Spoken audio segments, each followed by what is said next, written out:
ठिकाणी भेट दिलेली आहे, नातेवाईकांची विचारपूस केली आहे, काय सांगाल? काल अतिशय दुर्दैवी अशी घटना घडली आणि त्यात रेल्वे अपघातामध्ये 13 जण मृत्युमुखी पडले, 12-13 इंज्युअर्ड आहेत. त्यांचा इलाज त्या ठिकाणी सुरू आहे. 13 जणांमध्ये 10 ज्या बॉडीज आहेत त्या आयडेंटिफाय झालेल्या आहेत. त्यांचे नातेवाईक या ठिकाणी आलेले आहेत आणि त्यांना घरी नेण्यासाठी विशेष करून उत्तर प्रदेश आणि नेपाळच्या 4 बॉडीज या ठिकाणी आहेत आणि बाकी उत्तर प्रदेशच्या बॉडीज या ठिकाणी आहेत. मला वाटतं तर सर्व प्रोसिजर आटोपलेली आहे, PM झालेला आहे आणि नातेवाईकाच्या ताब्यात आता आम्ही 10 बॉड्या देणार आहोत. नेपाळचे 4 जण आहेत, त्यापैकी नेपाळला तर इतक्या लांब जाणं तर शक्य नाही, त्यामुळे 3 दफनविधी जो आहे पुण्यात त्याचे नातेवाईक आहेत, पुण्यातच ते काम करत होते, तिथे करणार आहेत.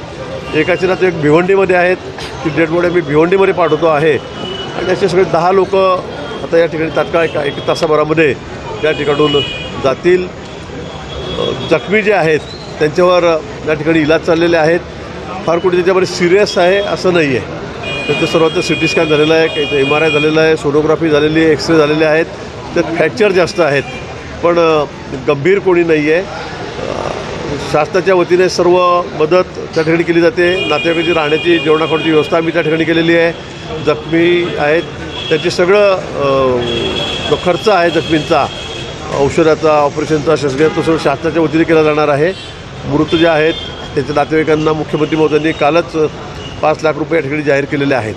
भाऊ, अशी माहिती मिळालेली आहे की एका चहावाल्याने अफवा पसरवल्याने ही परिस्थिती उद्भवली, काय खरं आहे, त्याच्यावर काय कारवाई झाली? नाही, इथे मी सगळं कालच नातेवाईकांनाही भेटलो, जे जखमी आहेत त्यांनाही मी विचारलं. त्यांनी असं सांगितलं की कोणीतरी आलं, आग लागली म्हणून त्यांनी काहीतरी गोंधळ घातला आणि त्यामुळे चेन पूल करण्यात आली आणि नंतर लोक गाडीतून पटापट खाली उतरले. बरेच लोक उतरलेले होते पण समोर रेल्वे आली, त्याच्यामध्ये हे 13 लोक त्या ठिकाणी सापडलेत. 12-13 लोक अजून त्याच्यामध्ये काही जखमी झालेत पण ते सुदैवाने वाचलेत.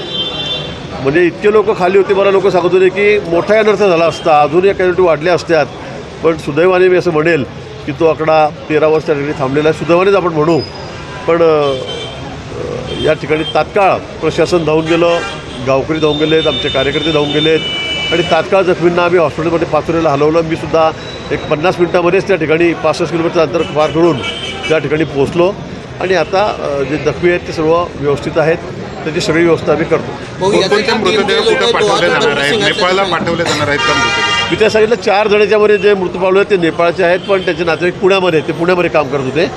त्यांनी सांगितलं आम्ही पुण्यातच अंतिम संस्कार करू, कारण नेपाळला जाणं शक्य नाही इतक्या लांबपर्यंत, कारण बॉडीची आपण जर बघितल्यात तर इतकी वाईट अवस्था आहे की कोणी त्या ठिकाणी बघू शकत नाही, सामान्य माणूससुद्धा. इतके ते सगळे चिन्हाभिन्न झालेले आहेत, इतकी वाईट परिस्थिती त्यांची आहे.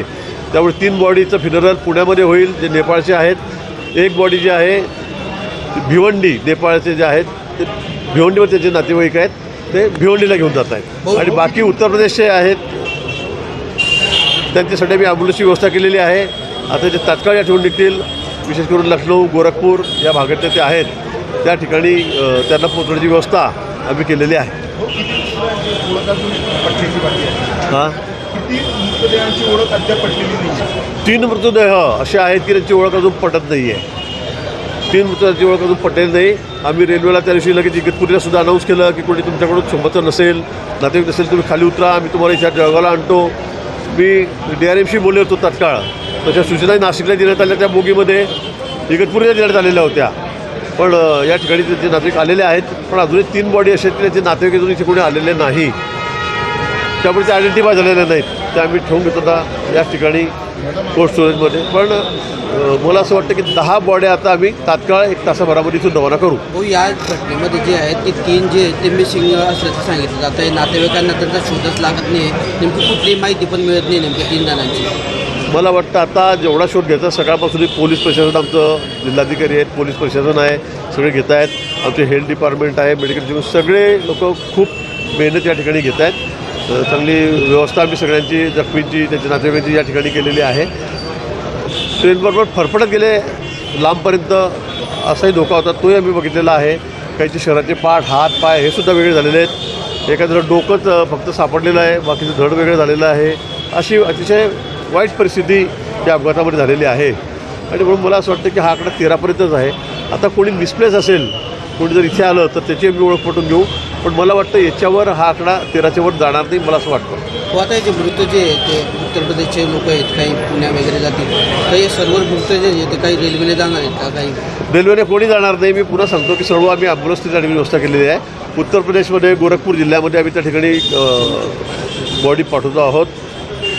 आणि 3 ते 4 जे नेपाळचे आहेत ते पुणे आणि भिवंडी या ठिकाणी त्यांचं फिंडल होईल.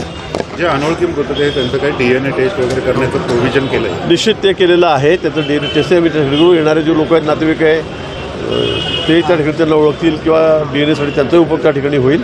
पण मला असं वाटतं की 3 जण जे राहिलेले आहेत त्यांची ओळख पटवण्यासाठी आम्ही सगळे प्रयत्न या ठिकाणी करतो आहोत. नातेवाईकांनी सगळ्या लोकांना आवाहन केलेलं आहे. मला वाटतं लवकरच हा प्रश्न सुटेल.